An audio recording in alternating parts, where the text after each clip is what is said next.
DAP கட்சியின் முன்னாள் நாடாளுமன்ற உறுப்பினரான டோனி புவாவுக்கு எதிராக 59 புகார்களை காவல்துறை பெற்றுள்ளதாக ஸ்லாங்கூர் மாநில காவல்துறை தலைவர் டத்தோ சசாலி ககார் தெரிவித்துள்ளார். ஸ்லாங்கூர் சுல்தானுக்கு எதிராக சமூக வலைதளத்தில் கருத்து வெளியிட்டதாக டமன்சாரா நாடாளுமன்ற முன்னாள் உறுப்பினருக்கு எதிராக ஸ்லாங்கூரில் உள்ள அனைத்து மாவட்ட காவல் நிலையத்திலும் புகார் அளிக்கப்பட்டதை அடுத்து ஸ்லாங்கூர் காவல்துறை விசாரணையை தொடங்கியிருப்பதாக டாக்டர் சசாலி ககார் கூறினார்.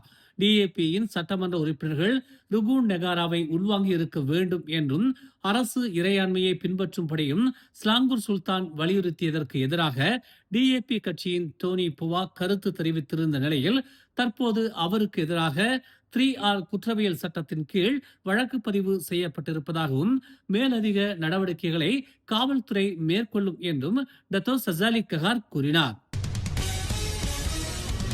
கோலாலம்பூரின் முக்கிய சாலைகளில் மேற்கொள்ளப்படும் சாலை பழுதுபார்க்கும் பணிகளின் போது முறையான பாதுகாப்புகளை பின்பற்றாத குத்தகையாளர்கள் மீது கோலாலம்பூர் நகராண்மை கழகமான டிபிகேயில் அபராதம் விதித்துள்ளது.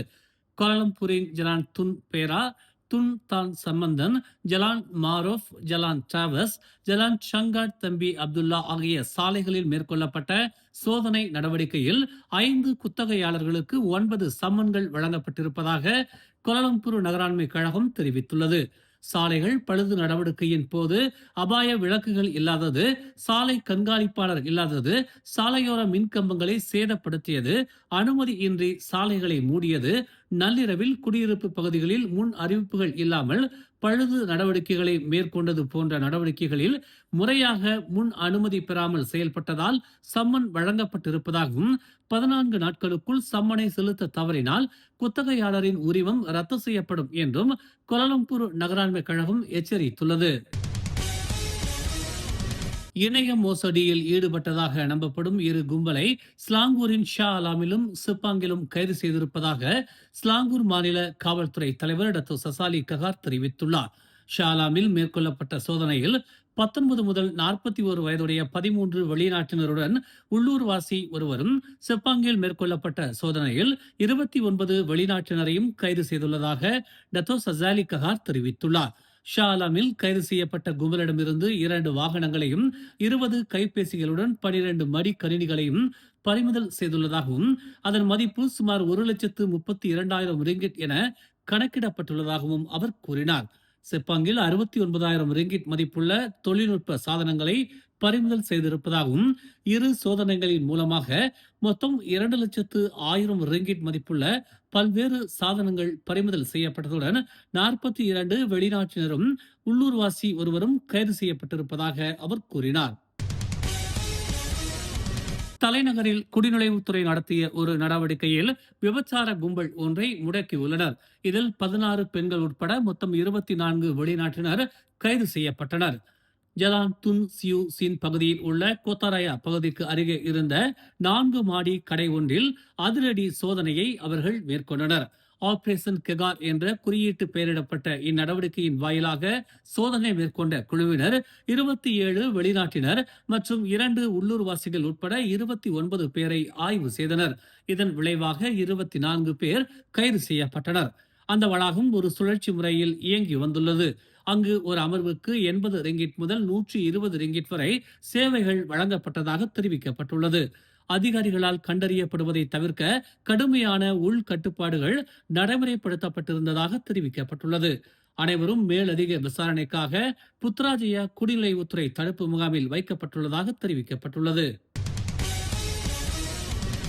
ஸ்லாங்கூர் சுல்தான் ஷராஃபுடின் இத்ரி ஷாவுக்கு விசுவாசத்தை காட்டுவது போல் பாசாங்கு செய்யும் சில கட்சிகளை ஸ்லாங்கூர் மந்திரி பசார் அம்ருடின் ஷாரி இன்று எச்சரித்தார். சில கட்சிகள் உண்மையில் தங்கள் அரசியல் நிலையை வலுப்படுத்திக் கொள்ளும் நோக்கில் அரசமைப்பு, இனம் அல்லது மதத்தை பாதுகாப்பது போல் பாசாங்கு செய்கிறது என்று அவர் குறிப்பிட்டார். தங்கள் நலன்களுக்கு சாதகமற்ற சூழல் ஏற்படும் போது இதே தரப்பினர் தங்கள் நிலைப்பாட்டை மாற்றிக் கொள்கிறார்கள் என்றும் அவர் சுட்டிக்காட்டினார். எதிர்க்கட்சிகள் உட்பட அனைத்து கட்சிகளும் பாரபட்சமான விசுவாசத்தை காட்டும் பழக்கத்தை நிறுத்த வேண்டும் என்றும், அவர்கள் தங்கள் அரசியல் செல்வாக்கிற்கு நன்மை தரும் போது மட்டுமே இனம், மதம் மற்றும் அரச குடும்பத்தை ஆதரிப்பதாக கூறி கொள்கிறார்கள். மேலும் அது தங்கள் நலன்களுக்கு பயன்படாத போது தங்கள் கொள்கைகளை கைவிடுகிறார்கள் என்று அமீருddin தெரிவித்தார். வெளித்தரப்பினர் ஸ்லாங்கூர் அரச குடும்பத்தின் நம்பகத்தன்மையை அவமதித்த போது இதே நபர்கள்தான் அரசியலுக்காக மௌனம் காத்தார்கள் என்று அவர் ஒரு அறிக்கையில் தெரிவித்தார். சுல்தான் ஷராபுடீன் மற்றும் மாமன்னரை அவமதித்ததாக 2023 குற்றம் சாட்டப்பட்ட பரிகாத்தான் நேஷனல் தேர்தல் இயக்குனர் சனூசி நூரைத்தான் அமீருddin குறிப்பிடுவதாக நம்பப்படுகிறது. கடாவின் மந்திரி பஜாரான சனூசி மீது ஆரம்பத்தில் 2 தேச துரோக குற்றச்சாட்டுகள் சுமத்தப்பட்டன. ஆனால் சுல்தானிடம் மன்னிப்பு கேட்ட பிறகு ஸ்லாங்கூர் ஆட்சியாளர் தொடர்பான குற்றச்சாட்டிலிருந்து அவர் விடுவிக்கப்பட்டார்.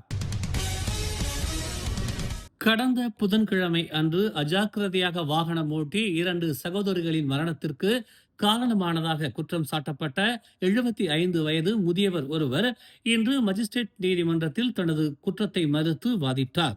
ஓய்வு பெற்றவரான ஆங் மே 15ஆம் தேதி இரவு 7:30 மணிக்கு ஜலான் புக்கான் பாரிவில் தனது ஸ்போர்ட்ஸ் யூட்டிலிட்டி வாகனத்தை அஜாக்கிரதையாக ஓட்டி 62 வயதான ஓங் நியோ சிங் மற்றும் 57 வயதான ஓங் நியோ ஃபோங் ஆகியோரின் மரணத்திற்கு காரணமானதாக குற்றம் சாட்டப்பட்டார்.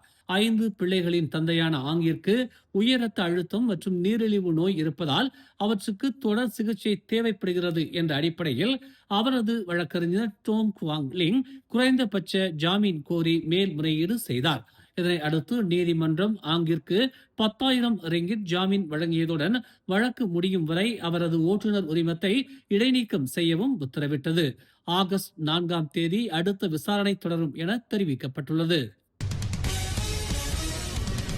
சட்டமன்ற உறுப்பினர்கள் ருகுன் நெகாராவை நன்கு புரிந்து கொண்டு அரச நிறுவனத்தை மதிக்க வேண்டும் என்று ஸ்லாங்கூர் சுல்தான் விடுத்த அழைப்பை தொடர்ந்து முடியாட்சியின் பங்கு குறித்து விமர்சித்திருந்த தோனி புவாவின் கருத்துக்களை பாஸ் கட்சி இன்று விமர்சித்துள்ளது.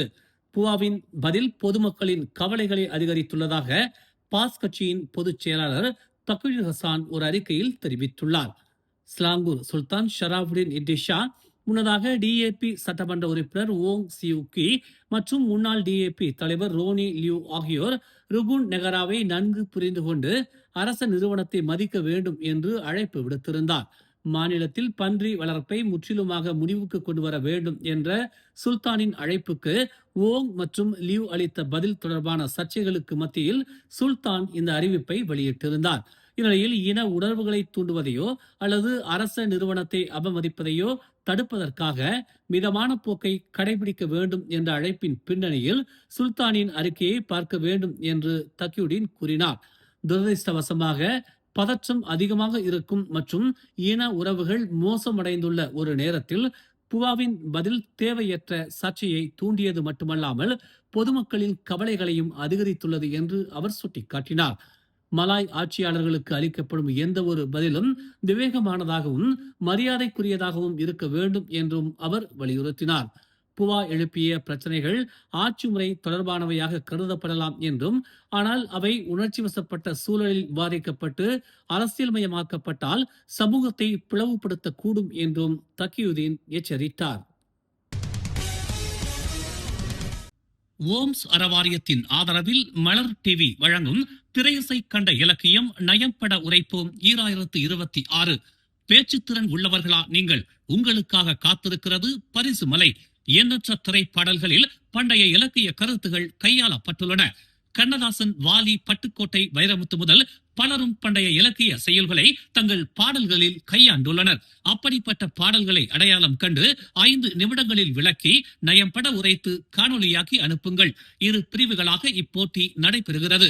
பிரிவு 1 18 முதல் 25 வயதினரும், பிரிவு 2 26 வயது முதல் அதற்கும் மேலானவர்கள் கலந்து கொள்ளலாம். பெறப்படும் காணொலிகளில் இருந்து 10 பேர் இறுதி சுற்றுக்கு தகுதி பெறுவர். முதல் பரிசு 5000 ரிங்கிட் தங்க பதக்கம், கோப்பையுடன் சான்றிதழ். 2ஆம் பரிசு 3000 ரிங்கிட் தங்க பதக்கம், கோப்பையுடன் சான்றிதழ். 3ஆம் பரிசு 2000 ரிங்கிட் தங்க பதக்கம், கோப்பையுடன் சான்றிதழ் மற்றும் 7 ஆறுதல் பரிசுகள் 500 ரிங்கிட் கோப்பையுடன் சான்றிதழ். மேலும் அதிரடி பரிசுகளும் காத்திருக்கின்றன. இறுதி சுற்று ஆகஸ்ட் 29ஆம் தேதி மிக பிரம்மாண்ட மேடையில் நடைபெறுகிறது.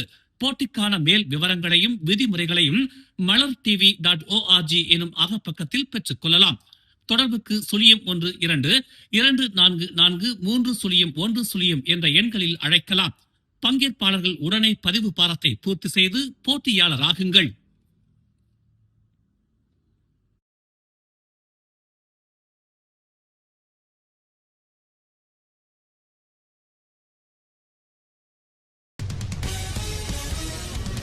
மேலும் செய்திகளை தெரிந்து கொள்ள தமிழ் மலர் இணையதளம், தமிழ் மலர் செயலி மற்றும் மலர் டிவி யூடியூப் சேனலை வலம் வாருங்கள்.